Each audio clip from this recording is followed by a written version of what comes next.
Hey guys, welcome to the BoLS Tabletop Hour, where we discuss all the latest and hottest takes and news in gaming. Yeah. I'm Abe. I'm JR. The Interrupter. The Interrupter. Yes.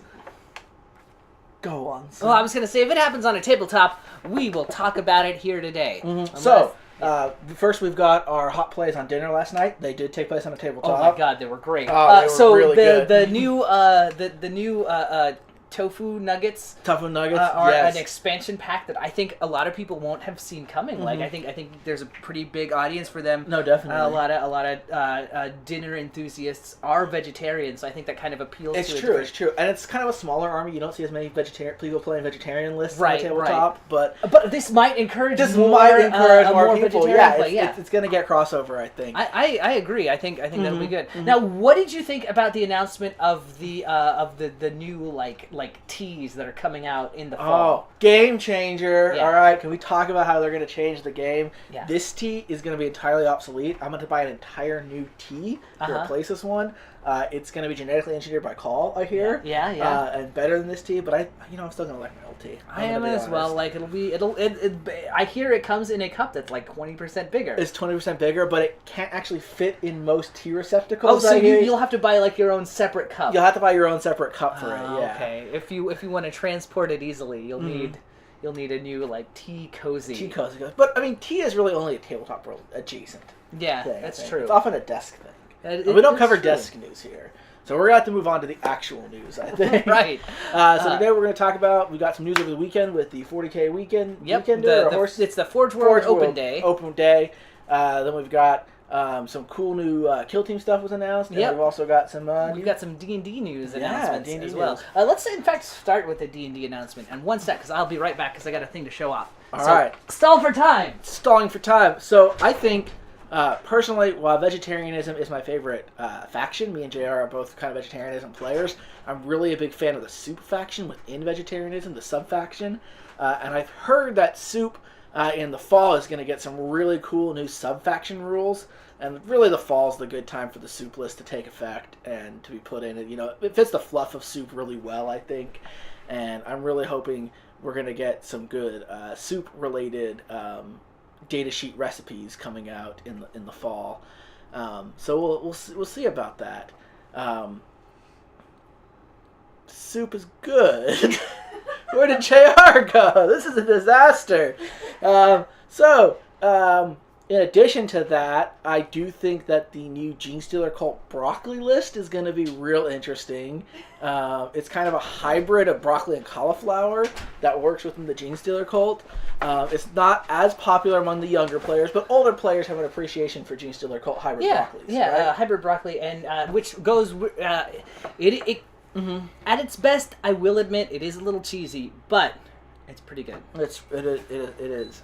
So, thank you for stalling for time. Let's talk D&D real quick, because there is some announcement news that's like hot off of the press. Hot off the press. Hotter than my tea. So we talked a little bit last time about, and sorry, Mr. Warhand, you'll have to wait here. We talked a little bit last time about how they're going to be releasing special, like, limited edition covers for all of the core books. And I have a sample of one of the limited edition covers. So we don't have the ones that they'll have out yet, but you can see pictures of them on our site, and we'll update this post with some images later. But we know when they're coming out now. So we know that starting October 19th, you'll be able to order a core book bundle. Okay. And you'll get a whole core set, which includes a new Dungeon Master screen on October 30th. Okay. So specifically, these are new. Just if you weren't here last week, these are specifically new variant covers for the Player's Handbook, the Monster Manual, and the DMG, the Dungeon Master Guide. And they're in this style. In this style. So this kind of artwork is, with like front and back. It's got this like lovely. I don't know, how would you describe this texture? Like it's not like a glossy texture. It's really cool. Yeah. But anyway. They will go perfectly with if you've been collecting the limited edition books. Like they'll go perfectly with your set. They're like, one's kind of bluish, one's kind of purplish and one's reddish. Yes. So the player's handbook is has a nice like red cover, and it features the giant that's wearing the skull helmet. It's like a fire giant on the cover. Right. The Dungeon Master's Guide features a nice fancy artwork version of the Lich. And the Monster Manual features a very stylized representation of the Beholder that's on the front, who is the happiest Beholder in all of games. Is it more stylized than the representation of a Beholder on Xanathar's alternate cover? Less stylized. Because that's like about as abstractly stylized as you can get for a Beholder. It's true. No, less stylized than that. Okay. So, I mean, really, when you think about it, are Beholders the most common non-human race to show up, or like monster race to show up on D&D covers? I think so. Yeah. I think they are the most common non-human or non-humanoid. Cause the Lich could be who knows. Who knows? Right. Doesn't matter. Undeath transcends species. Sure. As apparently does Beholderism. Yeah. Well, I mean, Beholder is great. The other stuff that comes out along with that. So. Here's just kind of a brief picture of what all the D&D books that are coming out are. On August 2nd, just in time for Gen Con, and shortly after the San Diego Comic-Con, you'll be able to order it's called Adventures Outline, and it's a Dungeons & Dragons coloring book, again, which we've talked a little bit about on our site. I really had hoped that was just going to be the variant covers for these books, as they would just be black and white colors, and you would color your own variant cover for the book. Yeah. Get on that, Watsy. Absolutely, seriously. Let's get them on, print them up on buttercrust paper, and you'll hit the nostalgia crowd super hard. I was gonna color my own cover, and then you have to you need to come with a little protective cover. Yeah, so you get the buttercrust paper wrapper, and you have all that logo and stuff, but you also have pre-printed on the D&D logo and player's handbook or monster manual or whatever. Well, I would just say you would just do the normal cover, but just in line art. Yeah. Right, oh. and then you just color it in how you want. I like that too. I was thinking more school book cover kind of thing, but yeah, no. It needs to be the covers.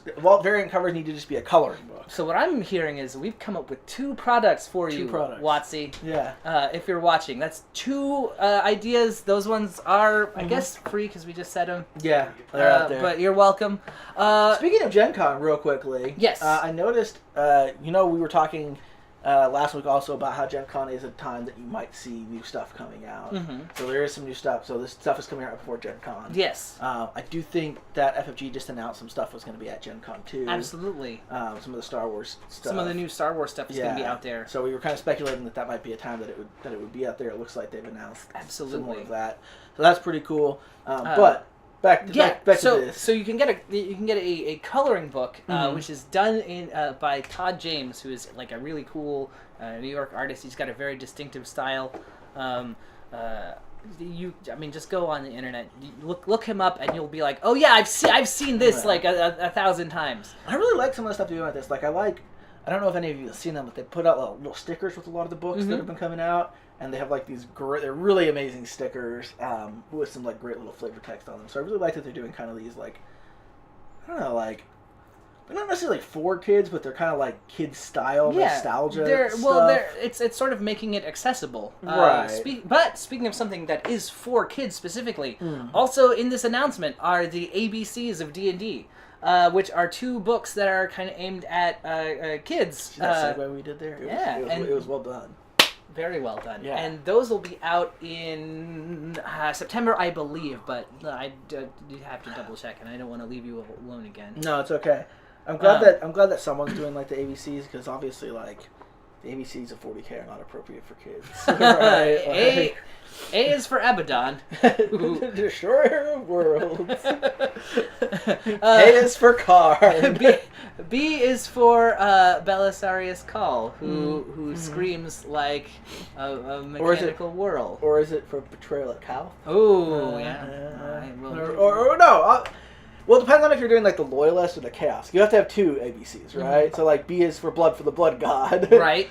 Right. C is for Change. C is for Change. But I feel like C is for Change is in both. No matter, possibly. And it's still the Chaos art style. Anyway, GW, that one's free. That one's free. That's two books. That's a Chaos and a Loyalist book, right? Man, we are doing some good work here. S is for Sanguinius.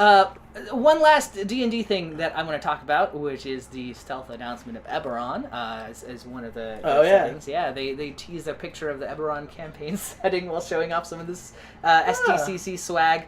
So that's like Spelljammer, Eberron, and Dark Sun. Probably we're going to find out more about those in a week. So be sure and check back, guys, because that's going to be real exciting. I am eagerly awaiting that. In the meantime, I'm just sort of chasing down rumors and seeing what I can come up with. Do you remember when the first Eberron book came out? I do. Yeah, it was amazing. It was a lot of fun. It was a lot of fun. It was so different. Like Eberron kind of changed the way I thought of D&D. I think so too. Yeah. I mean, I'll be honest. Like, I never really got in too much to the like Planescape or all that kind of stuff at the time, right? Because it kind of wasn't as big in like 3rd edition too. It wasn't. No, it was very downplayed. So like I played a little bit of 2nd edition, but I really started in 3rd edition. Yeah, so, same. So like I had messed around with like Oriental Adventures and stuff like that, but like Eberron was like one of the first real books I was like, oh, like you could play in like not a traditional fantasy setting. Like, yeah, like you could.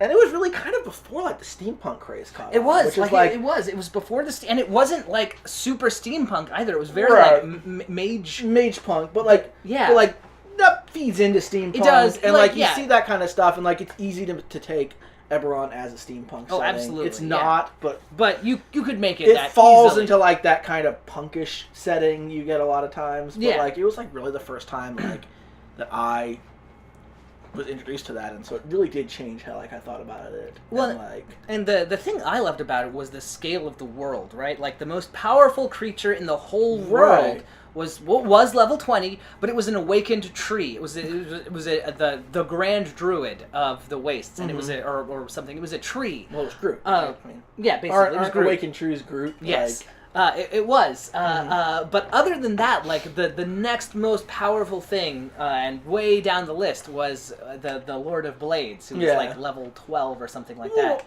And then by and large, everyone else is level 5 at best. And there were a lot of people that used the NPC classes, like Expert and Noble and all that stuff, which you didn't see a lot. You didn't see, and it was kind of like this admission of like, well, like, what do players actually, like, what do most games actually take place at power level in, right? Like, you go look through some of the books and you're like, 80% of, like, so much of the stuff is, like, stuff I'm never going to get to. Yeah. Like, it's like, we were talking about it, we were making characters for a new game the other night, and we were talking about it as we were going through this, and I was like, I don't even care, like, what their level, like, when I'm looking at a class, like, I don't pick it based on, like, it's level 17 or it's level 20 ability, right? You pick it based on, like, levels 3 through 7. Yeah, because, like, that other stuff I'm never going to get to.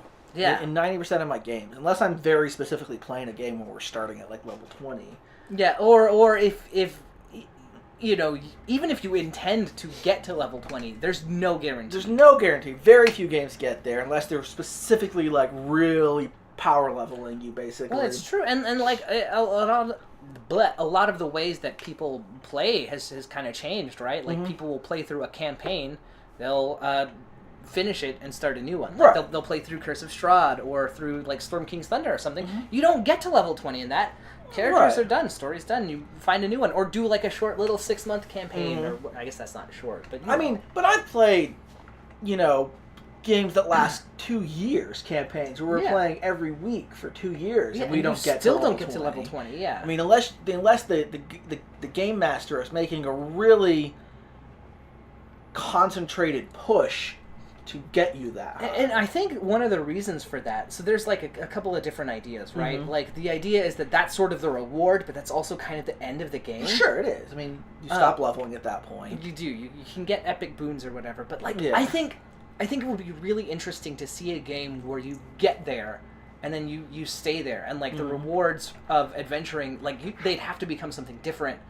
You'd have to be invested in the story, but I think it could be interesting to... I mean, there's definitely ways you can do it, but the other problem is that, like, even though there's some monsters that are a threat at that level, like, if you're not just fighting monsters, if you're like... Yeah, if you're not fighting gods and demons and like, stuff. Like, humans become irrelevant when you're level 20. You're like, oh, there's a bunch of, like, soldiers, and you're like, okay. Like, we can roll this out, but I will win. Like, what's the point? So, really, most games probably live in the 3 to 7 level is really like and you've had 12th level as sort of end game. Yeah, definitely, and you've definitely had additions where there was also a lot of power creep as you got different. Oh yeah, for where sure. like the classes were good, kind of balanced at a certain level, but especially like third edition, 3.5. Like once you started getting up there, like if you were a fighter, you're like, why am I playing? Yeah, anymore? but yeah, because you had that's the whole point. You had books like the Tome of Nine Swords. Yeah, which is trying to fix that kind of thing. But you had these situations where you're like, am I a wizard? Like, I can use wish. Like, I can do whatever I want. Yeah. Or more than once a day. Yeah, so like, who cares? And then Yeah. you're like, well, I'm a fighter. What's the point? Or Exactly. I'm a monk. Sure. Like, Yeah, great. If we're yeah. So you had that stuff. So I think Eberron was a really good way of being like, this is what people are actually playing. This is where, in a lot of ways, the game is the most fun and challenging, and there's the most options. yeah, Like, let's actually like build the world around that. and they did, Mhm. and it was great. It was a lot of and fun. you'll be able to find out more about how that fits into 5th edition next week. So check back. But enough D&D. Oh, I cast Dispel. It's dispelled. Uh-huh. Let's get to these guys, because Yeah. Forge World Open Day happened this weekend, and the biggest thing, literally, was the Adeptus Titanicus news. Because Titans are big, get it? Yeah. Except these are small Titans. These ones are small, Yeah. actually. We've seen like scale pictures of them, and they're about the size of like a knight. Oh, so small. So small. Yeah. Yeah, so, we got some good news on that, though. Yeah. We have like a release date or approximate release date? Yes, so it's coming out in August. We don't Right. know when in August, but it is coming out like soon. It's Because almost August. yeah, it's August in like what, 2 weeks, Hey, 2.5 weeks. When's Gen Con? Gen Con. Oh, when is Gen Con? They Gen made Con a is. couple announcements about fun stuff that's going to be at Gen Con, but nothing terribly specific. Nothing. Yeah, Gen Con is August 2nd through 5th this year, so. So, I mean, again, if something's coming out in August. They've announced that the Warhammer Citadel guys are going to be there running hobby stuff and all types of things, so it wouldn't be surprising. That is where we got to play Shadespire there for the first time last year, and that was amazing. So I would not be surprised if even if they don't sell it there. Like Right. I wouldn't be surprised if you got a chance to play it there, because Right. if it's releasing in August, like it's ready to go, right? I mean, I think, to be honest, if it's not sold there, it's a mistake. It should be. Yeah, absolutely. But I mean, British companies don't always base things on American convention schedules. To be fair. So let's talk about Sure. what we found out. We did get a little news there. We found out that there are a whole bunch of different boxes that you can buy. The biggest one they kind of released the details of, which is the Grandmaster Edition, and that comes with like 6 Titans, a handful of or maybe it says 2 Titans and like 6 Knights Sure. that are that scale, and a handful of other Tiny knights, smaller guys. Yeah, the Knights are so tiny, it's hilarious. They're like this big, like the size of the palm of my hand. So small. So Power of a knight in the palm of my hand. Let me go. Where's Spider-Man? Ooh, yeah. But Get Alfred Molina on this. we also learned that they're releasing some terrain kits. So this one's kind of a little difficult to parse, but there are 2 separate kind of terrain things. So Forge World is making Adeptus Titanicus boards, which they will be releasing not long after the launch of Adeptus Titanicus. But you'll also be able to buy terrain kits, which are like buildings or whatever. They're more modular, and you can put them however you want. Those are from Forge World or from Games Workshop? I don't recall Okay. offhand. But they, Forge World, I think. And they have a train. They have a train for Adeptus Titanicus. I don't know if you've seen this. It is the first time that a train has ever existed in 40K. No, it's not. Is it not? The squads had a land train. Have you forgotten the SWATs and their epic trains? Yes, I have. I didn't know this. Get out of here! Okay. No, you're gone. You're banished. Go away. What? Adam, you remember squat land trains, right? Boy, do I! Oh, yeah. So, Oh, those land trains. those squat land trains. So this is the second time that there have been trains in 40K. And I think this is probably so this takes place during 30K, though. So this could be a covert re-bringing the squats back in. I mean, why not? Right? Why not? Why not? I Right? would. Because if the squats get eaten by the Tyranids, it would be post 30K. Ooh, yeah. Right? So you could have a land train in 30K. You know, here's the thing. Titanicus. We're talking Titanicus stuff they could do. And, there's been a lot of speculation. Yeah, it could just be Imperium all the time, which is fine. What's Party for Chaos, right? Or Yeah, traitors it's is, traitors and loyalists. That's fine. Mhm. That's fine. I think, though, if they ever wanted to advance it a little bit, there's no reason that you can't have a squat type, land train thing. Or going further there, the Gargants.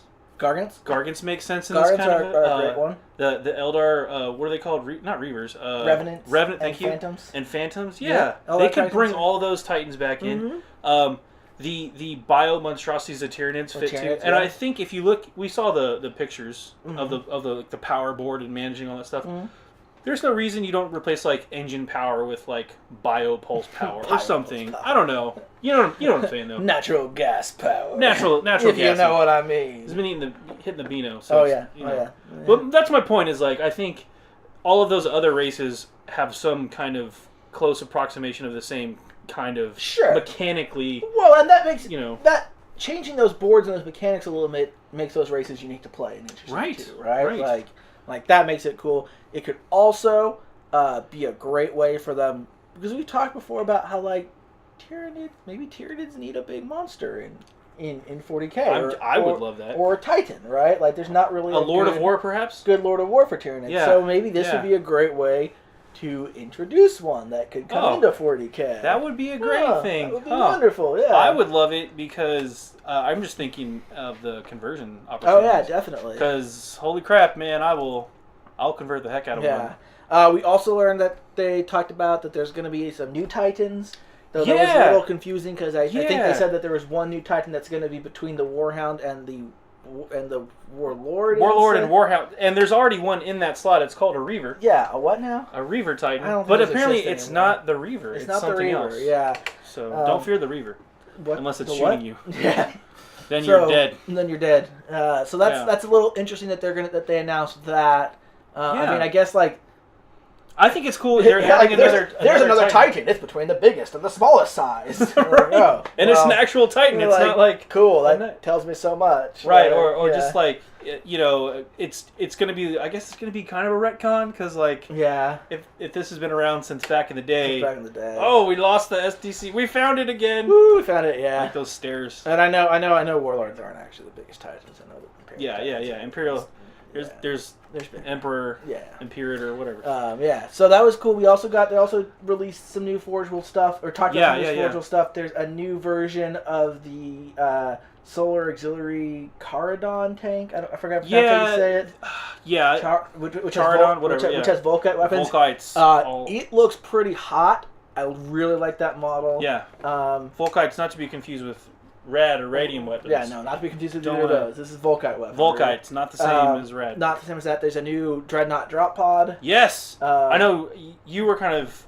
I wasn't. Just look at the picture. I couldn't tell too much how it was different from the old drop pod. I liked the drop pods. No, the drop pods are fine, and I like the Lucius. It was like the old Lucius pattern, but it's not the Lucius pattern. Yeah, I don't like the. I'm not a huge fan of that Dreadnought that they show off. The Dirigidio? Whatever the one that looks like a boat. Yeah. It kind of grew on me. It just looks so different from all the other Dreadnoughts. Yeah, I don't get the extended boat torso, but at the same time, I think that also makes it distinct and different. So maybe it looks like something from a different game. It looks like something fair. It looks like something from Dust Warfare to me. Ooh, that's a good point. It has this really weird long arms and all these weird rockets and Can we call it the Rifleman? Because there's a certain other game with giant robots that I really like that has mechs, something like that. Yeah. And they look, kind of the same. Yeah, it just looks like something from a different game for me. But they showed off that. The Sisters of Silence character. Yeah, there's a Sisters of Silence character. That model looked pretty sweet. There's pretty cool model. I don't know if that's a last ditch effort for Sisters of Silence though, because where have they been for 9 months now? I don't know. What about their 40K rules? I don't know. Where are those? To be fair,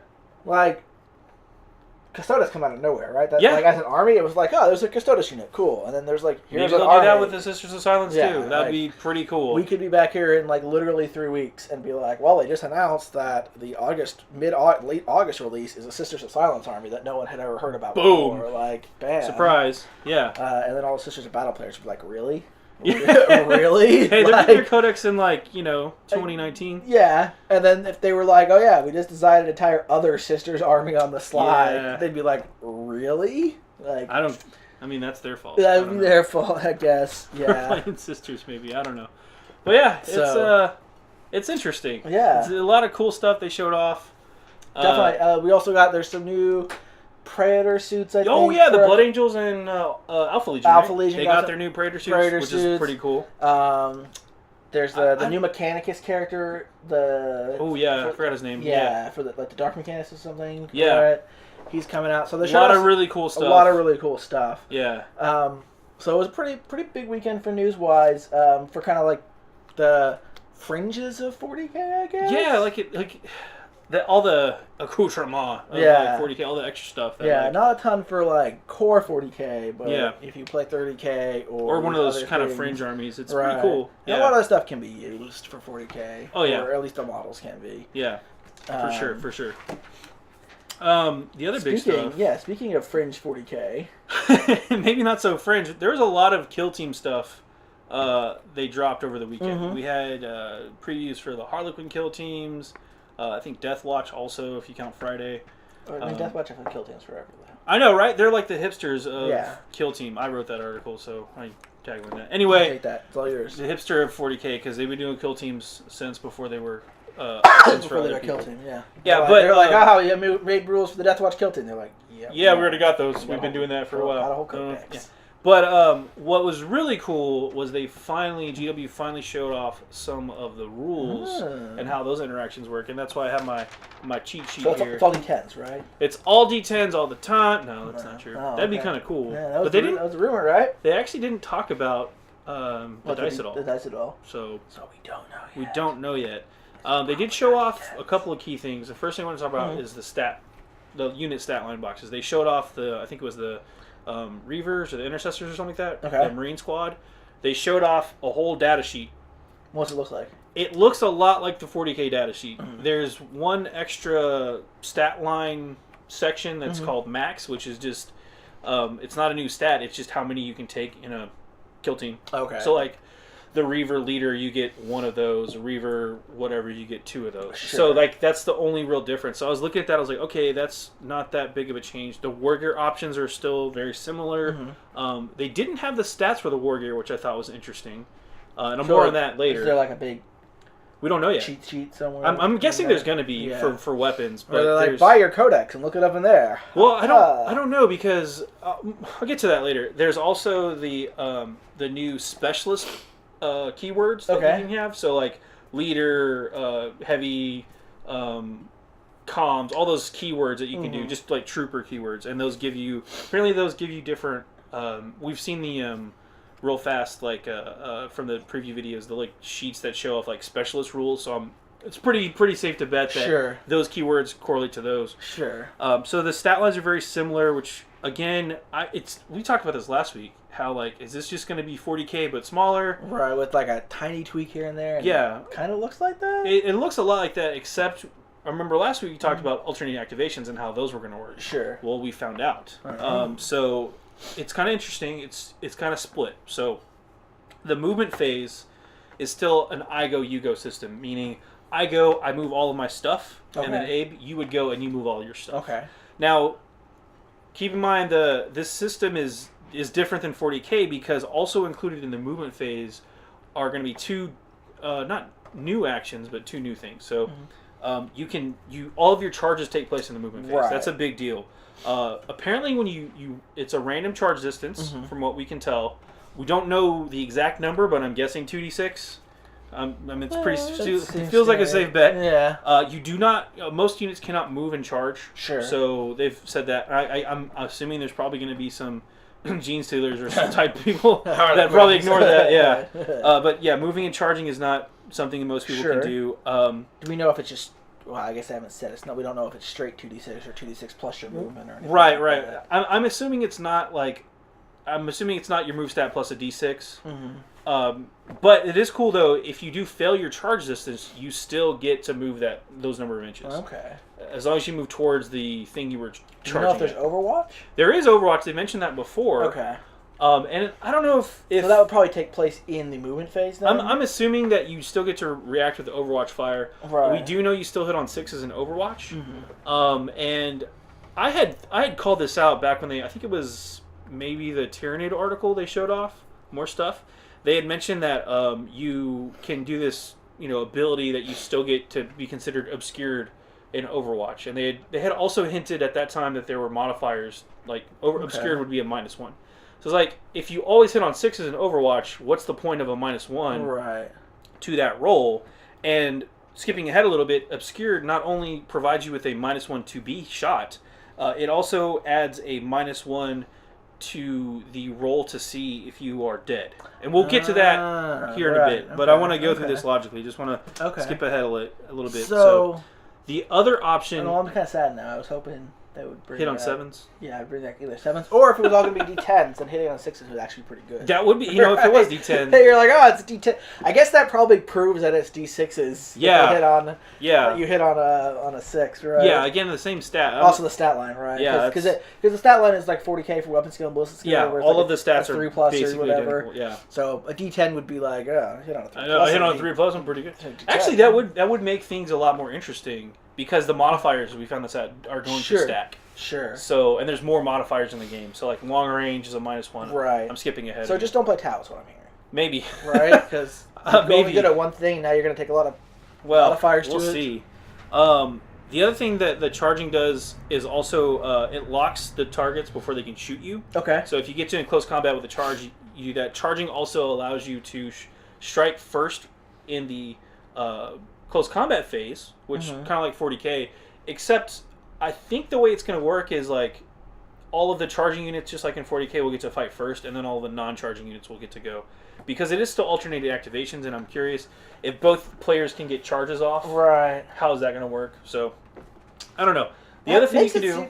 Do we know if one player always has the first turn, or do we know... You roll off. You roll off each turn? You roll off. From what we can tell, it's a roll off at the start of each turn. Okay. Whoever wins a roll off, I think, can choose, but it says... You roll off and then determine who's going to move first. They move all their stuff. Interestingly makes, like, that kind of system makes that counter charge unit a lot more effective. Yeah, and now you're like, you went first and you charged me. Now this unit's going to charge you on before you get to swing. So it's not like, well, I have to charge in after you've already killed whatever you were charging. Right. Like, I can get in there. You're absolutely right. I don't know how that's going to work with the charges, counter charges. We don't know yet. They haven't revealed that, but it could be very interesting. The other option in the shooting phase you can do is to ready. Readying is kind of like charging for ranged combat. This is the movement phase. This is in the movement phase. So instead of moving a unit, I can choose to ready. That lets that unit or that model fire first in the shooting phase. So like I said, it's kind of like charging for shooting. Sure, yeah. So I get to shoot first. So and that's all model by model. It's all model by model. Yeah, I was saying unit, but right. Model. No, yeah. I'm thinking it through now. I'm like, okay, it's not like a giant unit moving. It's all one model. It's all one model, individual stuff. They also talked about difficult terrain is going to be a thing. You can jump gaps, which is going to be kind of interesting. Sure. Don't know how that's going to look. Is there going to be a check involved? Is it going to be like no initiative stat anymore? Yeah, there's no initiative. I mean, that kind of thing used to be like an initiative check. Right. So, do you have to roll over the distance you're trying to jump? I mean, and then falling is a dangerous thing too. Also, we know that we also know that the kill zone terrain boxes are going to come with their own rules. They show that off too, so that's interesting. Shooting in close combat. Let's talk about that a little bit. What they showed off. They have called it a reactive affair, meaning there's going to be a lot of reacting to your opponent's moves and counter moves and stuff like that. So it seems a little bit like chess in that regard, which is going to be crazy. As mentioned, there are modifiers, and they look like they're going to stack. So there's a -1 to shoot targets that are at long range, and long range is defined as anything over half the range of the weapon. So I'm shooting a bolter, max range 24 inches. Anything from 12 to 24 inches is -1 to hit. Do we know how that takes into account weapons that have multiple profiles? I don't know yet. Is it based on the maximum, or is it based on the profile you're shooting? I would assume it's based off the profile you're using. So if you're a kill team and using like Kraken bolts with a 30-inch range, probably 15 to 30 inches -1. Seems like it makes like the Tau breaches you have like there's 3 different levels. It's kind of bad because it could be rough for them. Yeah. I'm like, I'm going to use my good one. But it only has a 5-inch range. Right. Well, you get up in there, pretty deadly. You got to be like an inch away, though, right? Like maybe they'll FAQ that. I don't know. Yeah. Interesting. Anyway, we don't know enough. Yeah, don't know enough about that. We also know again, obscured is another -1. Sure. So if you have a Marine who hits on a 3-up, you're firing at a target that is long range and obscured, you're hitting on a 5-up, which is kind of makes me not so worried about playing a full close combat army now. And then you're like, I'm an Eldar, I'm an ally top ranger, so now you're hitting at a 6-up. Right, and sixes always hit. So even if you get like a -27 to shoot me, you still hit me on 6s. So like orcs and IG, like just throw the dice. Orcs are best shooters in the game now. Best shooters in the game. Mm-hmm. It's they pay the least for their BoLS skill, so they're the most efficient. They are the most efficient. Yeah. The other thing too about obscured is it doesn't seem like getting obscured is going to be very difficult to do. I mean, it's a kill team kind of. Yeah. It shouldn't be, right? It shouldn't be difficult, but it's like even if just like your foot is blocked, if any part of the model is obscured, you can claim the obscured, and that's going to be really finicky. I think for people trying to argue like, oh, that guy is not in cover. It's like, no, dude. You're shooting at this sheet of paper, and if this much of the paper is folded up and hidden, it is now that much more difficult, which counts as a -1. At the same time, if you're shooting at like this sheet of paper, it's still only a -1. Sure. So it's just a flat. Are you harder to see than in the open? Mm-hmm. Yes, it's a -1. Okay. So it should cut down on the arguing. I think people are going to argue to be in cover versus like I can see your whole model, but it should be very easy to get around that. And the last thing we're going to talk about, we're not going to talk about the morale stuff because I didn't fully understand how they were doing morale. Does anyone? Yeah. Ever understand morale? But I know that the morale system, if more than half your models are down, then there's a really good chance you're going to bolt. Okay. It also applies minuses to the death roll, which you want to get to, right? Sure. So there is a break mechanic where you're entitled where you can lose the game based on. Or you take minuses if you get wounded. You have a better chance of being out of action just because you're like, I got shot, everybody's dead, I'm leaving. Sure. So this is one of the big mechanic wise, the turn structure is different, but mechanic wise, the wound thing is one of like the big differences. Yes, this is kind of a big deal. So when a model takes their last wound, on a 1 to 3.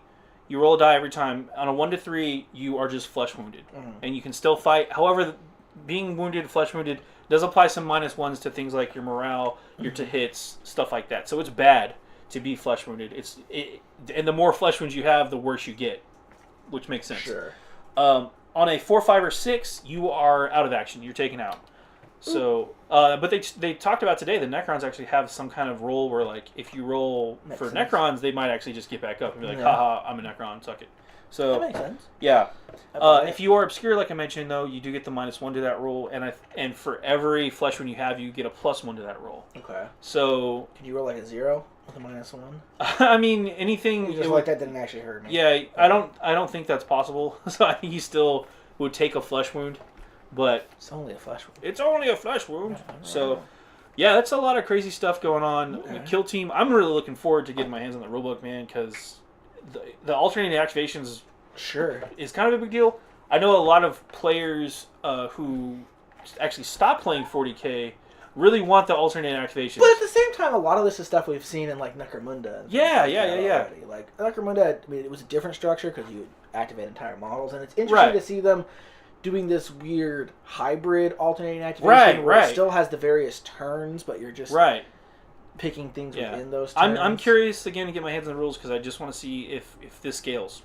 Like, if this scales up to unit versus unit combat instead of individual models. But anyway, I think we're out of time. Yeah. No, you got shift topics. Oh, shift topics. Oh, that was the... about Kill Team today. Yeah, that was Kill Team. Yeah, that was Kill Team? Yeah, we're on Kill Team. Yeah. Producer's not paying attention. Yeah. Adeptus Titanicus. Yeah. So that was. No, we're good. We're good. Yeah. So she was giving me the wrap it up, and I was like, no, move on. Okay. Yeah. But anyway, yeah, Kill Team is looking pretty cool. Kill Team's looking pretty good. I mean, we'll see again. Can we talk real quick? Necromunda versus Kill Team or versus Shadow Warrior? Yeah. That's what I was going to get into. Yeah. Man, like, I don't know what it is about Kill Team, but like this go around, I feel like one, it's getting a lot more fanfare. Like, I mean, GW's Shadow Warrior is dead, right? Like, let's just all agree on that was just something that came out and it's gone. Yeah, I mean, Necromunda effectively killed that. I think, because it was what people want. But Kill Team has this unique rule set now that definitely shares a lot of DNA with 40K from what we've seen. But it's like a restructuring of the core mechanics in a way that's very interesting to me, just from a game design perspective. Like I just want to find out how this all works together. Like I was saying earlier, I want to see if it scales up to unit combat. Sure. Because can you imagine playing? I mean, we don't know if this works yet, but right. a 1,000-point or 2K game 40K using the kill team rules instead of whatever. So you move a unit, or I move a whole unit, you move a whole unit. We do effectively have the alternate activation. And could that be the future of 40K? Is really what I'm getting possible. So to me, I mean, if you look at Necromunda versus 40K, right? Yeah. Necromunda feels very much like an updating of old Necromunda. Yes. Right? Like it is very much that DNA. Whereas Kill Team feels much more like what if it's based off of 8th edition, right? Right. So that's the big difference to me, is that Necromunda is based off of 2nd edition in a lot of ways. It is based off of old 2nd edition 40K which turned into Necromunda, and then it's really based off of Necromunda, which is its own game. Right.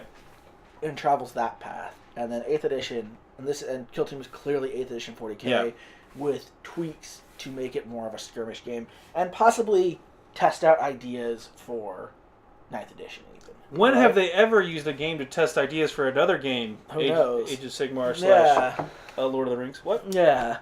No one, never before. Never before has GW used smaller scale games to test out ideas for larger scale games. So we've got these two games, but they do still occupy the same like conceptual space, right? Yeah. They're still 40K skirmish games. They are. And that's kind of the interesting take on it was like, man, GW's put out a lot of skirmish games lately. Like, what's going on? Yeah. And again, I think it could be a testbed for ideas. I also think that these skirmish games are actually really needed.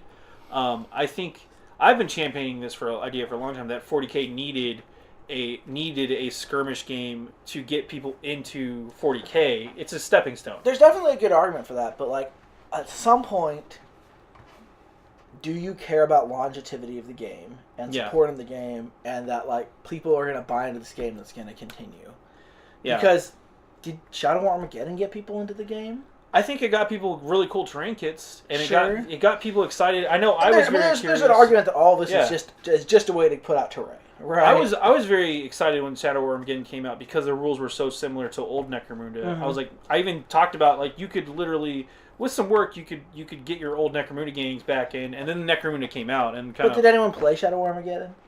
Not that I saw, because but local game nights in your area could be very different. They could be very different. It's true. So I mean, but you just got to keep looking at this and like, is there room like? Yes, there should be a 40K skirmish game. I think there is room for a 40K skirmish game because, one, it's 2 to 4 players, so it opens up that possibility. The barrier to entry to playing is super low. You literally just need a box of dudes, and you can build a kill team and start playing. I think that's great for people who want to experiment with other factions that they may not have, models for at the time. Like me personally, like I've been eyeing those Adeptus Mechanicus models for a while. I'm like, I could buy a box of Skitarii and start playing Kill Team and see if I like them. And then suddenly I got a box of Skitarii. What are my next step? I'll grab start collecting box. Well, we talked last week about how someone at Games Workshop is clearly like pushing the Skitarii. Right. Like every little box release game has and then we put some Skitarii in there.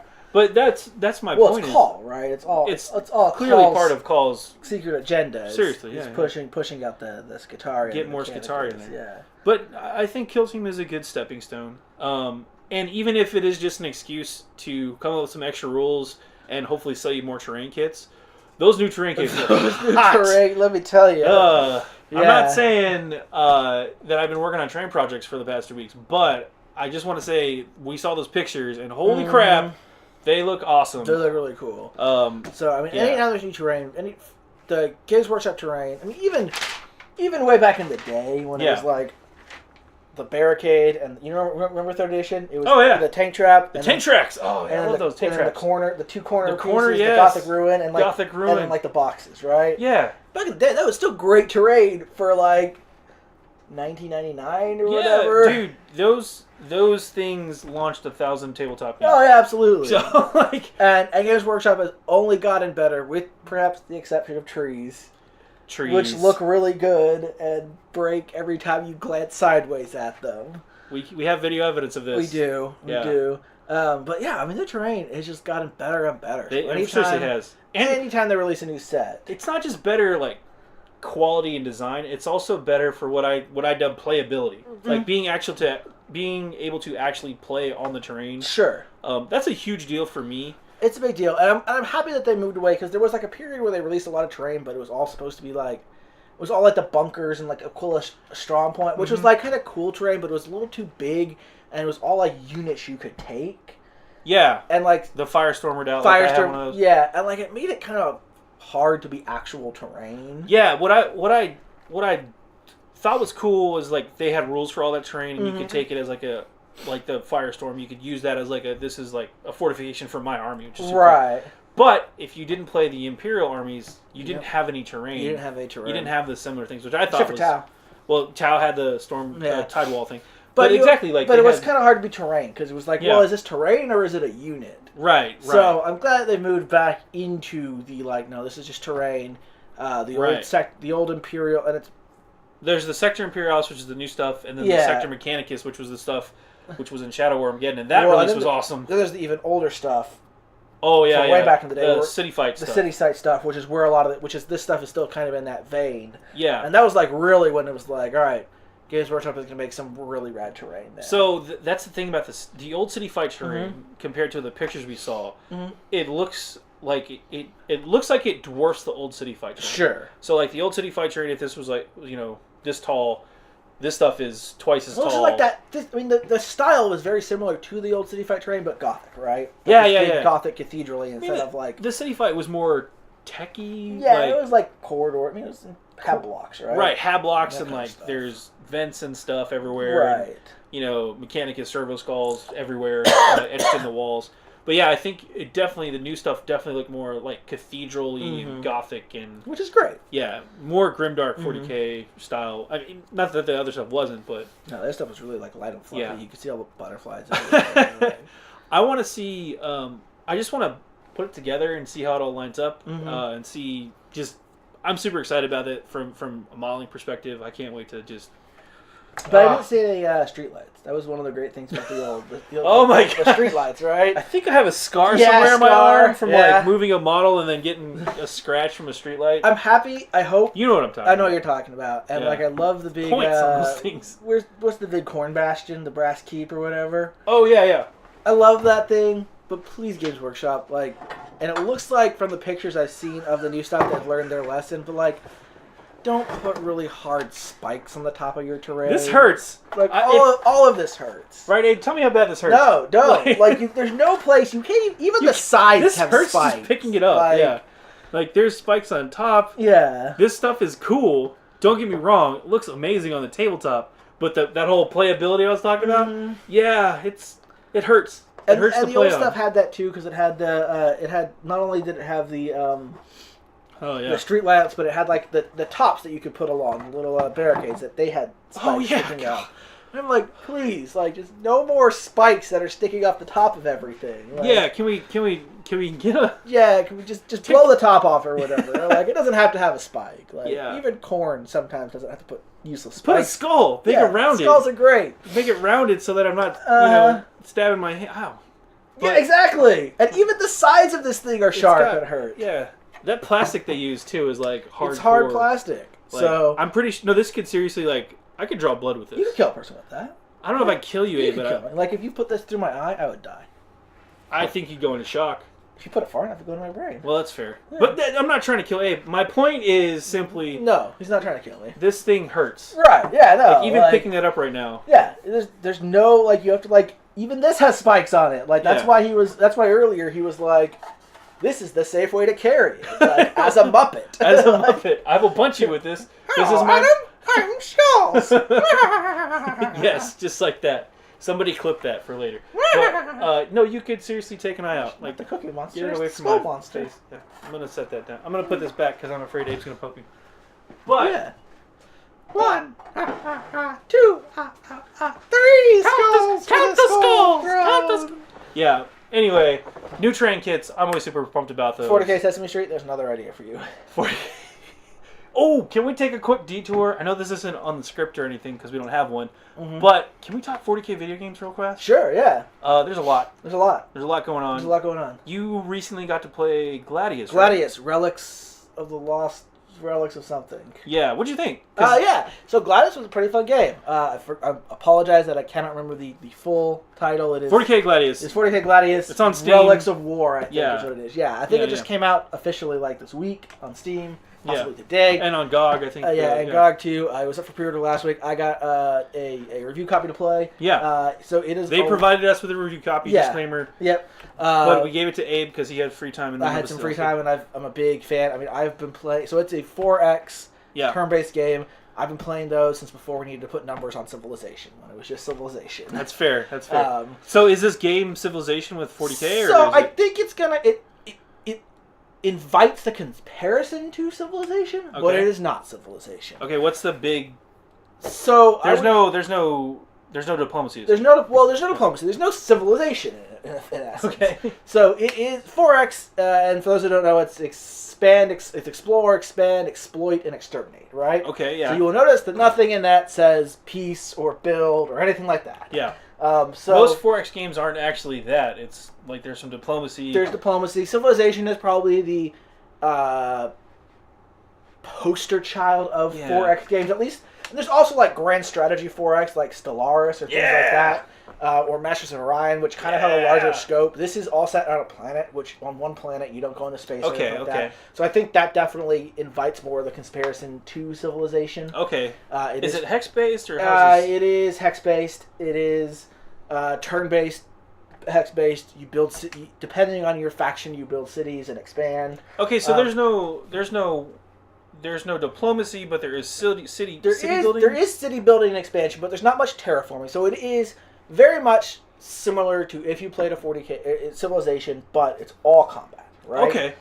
So it cuts out some of the stuff. It cuts out a lot of it. So it's focused on the grimdark 40K fighting, which is kind of the point. You're on this planet called Gladius, which is full of old relics of the old ones, actually. Okay. And there's 4 factions that are playable currently. I believe that that they wanted to put in expansions for other factions. I mean, why not? Why not, exactly. So there's Space Marines, this was their chapter homeworld. Okay. There's Astra Militarum, Imperial Guard. Sure. Which is pretty standard, that came for backup. Basically it was like this really peaceful world that was nice, that had Space Marines and Guard living on it in peace.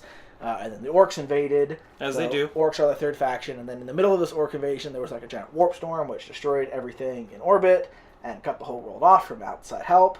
And then at the same time, all the Necrons that were hiding beneath the planet. And it was a tomb world, of course. Yeah, it was a tomb world. So it really is and it's also full of like enslavers. Yeah, you know. Wow. And cateching devils.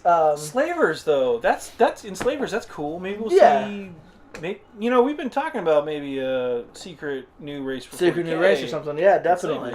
So the 4 factions are Space Marines, Imperial Guard, Necrons, and Orcs. Yep. They all play a little differently. Space Marines, for instance, only get one city because it's their fortress monastery.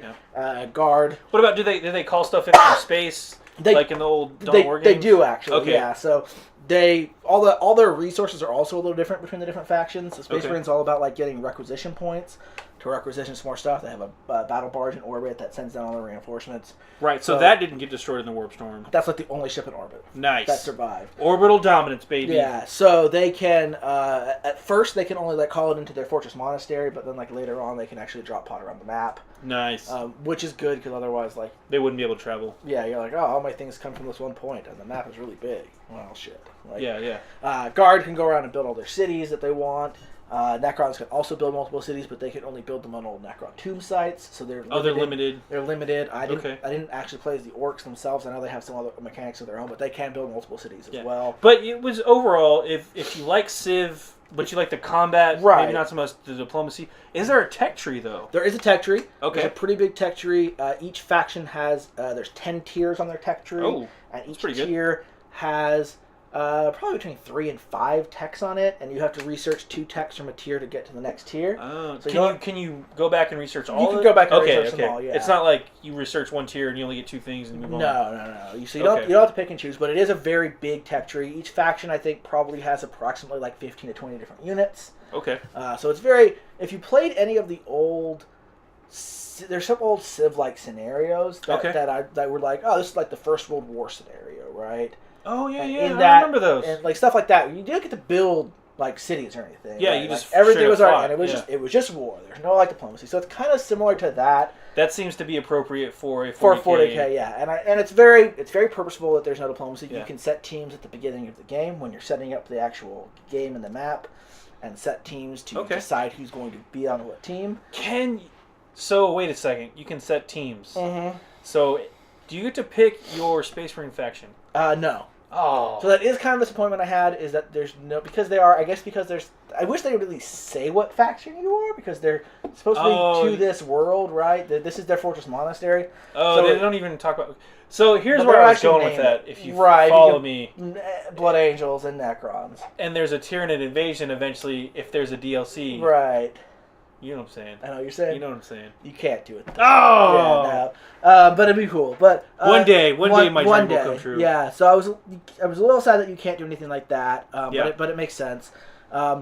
Really, I had a lot of fun with it for what it is, right? Yeah, like if you don't expect to be doing all these weird 4X things about diplomacy and like building wonders. Yeah. I wish there was a little more like terraforming you could do. Like I wish you could build roads between your cities. Oh yeah. Or stuff like that. You're kind of just stuck with you can build your cities and they can expand, but some people can put down some fortifications. Okay. And that's really about it. You can't build like trench lines or anything like that. That's too bad. Yeah, I feel like the guard, that should be their thing. Like we get to do some improvements to help us, logistically move around. Or even just the visible. Even if the unit was just like in the same spot for a few turns. Like, it would just be like, now it's entrenched and here's a little thing. Yeah. So there's sadly nothing like that. But there is the tech tree is pretty big. I really enjoy it. And I got a question too about the combat. Yeah. I love playing the Civ type games, and I do enjoy the combat. Do the hexes matter, like the direction you attack from? Because I know in like Civ, if I'm in a mountain and you're in a plain and I attack you or you attack me, like it matters. There is some terrain effects that like specific direction doesn't matter as far as I can tell, but like trees do give you.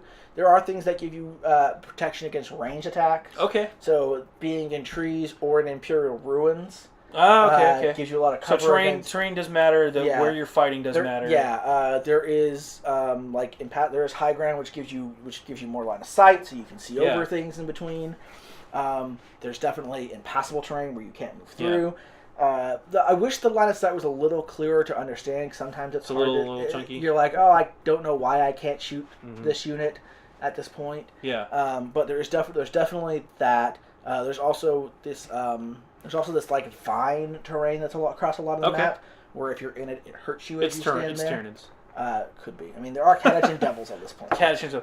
All right. So overall, did you like it? Would you recommend it? Yes. Is this a repeat, a Pete, or no Pete? I would say a repeat game. Okay. If you like this style of game, and okay. want something like that, just be aware of what you're getting into ahead of time. Yeah. But how many game time did you get to put in on it, by the way? I probably put in like 10 or 12 hours over a weekend. And you definitely think the replay value is there with the I played through pretty much an entire. There's also a storyline. Each faction has their own storyline you can play through, which you can turn it on or off. But there's your story missions. If you complete them all, you win the game. Or you can just play for a domination victory. I played a long game as the Ashen Miltarm to the end of it. Basically, I played a decent amount of Space Marines and a decent amount as Necrons. The games are a little shorter than like a Civ game. Because you're not like, that's not a bad thing. No, and you're not like transitioning from like the Iron Age to the Modern Age. To the Modern Age. You're advancing your tech tree and smashing face. Right, so you don't have to go through all that. The maps are also smaller in general because it is just kind of combat based. Cool.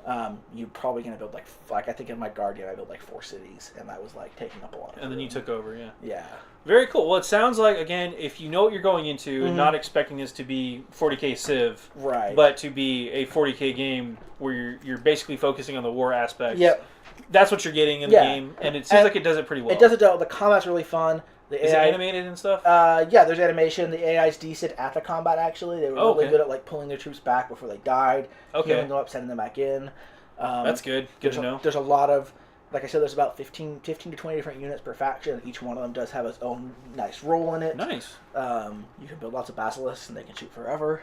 So that's great. Seems like something you would do. Yeah. So there's a lot of nuance. There's a decent amount of nuance and like roles in there. So I think it's really sounds like a repeat. Yeah. Go check it out. That's 4K Gladius. Yeah. Yeah, but man, we touched a lot of topics today. We did. Yeah. It's pretty good. Kill team's looking good. Adeptus Titanicus. Oh, Coming out sooner than we thought. sooner than we thought. Yes, I want to get my hands on those giant robots and smash Warface. D&D's got new books on the way. Yeah. Man, what a time to be alive. And then we got Gen Con coming up. We got Gen Con coming up, and that's probably going to give us a lot to talk about. A lot to talk about. I will be at Gen Con. JR will be at Gen Con. So if you do happen to see us on the floor, come say hi. We don't bite unless you pay us money. I don't know. But the point is... Oh, I can pay for that? No, you can't. That was a joke. But if you do see us on the floor, come say hi. We'll be happy to chat it up with you guys. But we will be working with the camera, so maybe not while we're filming. Yeah. But afterwards, please say hi. But yeah, we're looking forward to it. This week looks to be pretty fun too. There's a lot of Kill Team stuff going to come out, and just can't wait to give it a crack at it. So, yeah. Anyway, I think that's about all the time we have. And looking at the producer, are we good? Yep. Okay, just making sure. Anyway, I'm Abe. I'm Adam. Thanks for watching. See you later. We're just gonna dance.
Don't forget to subscribe.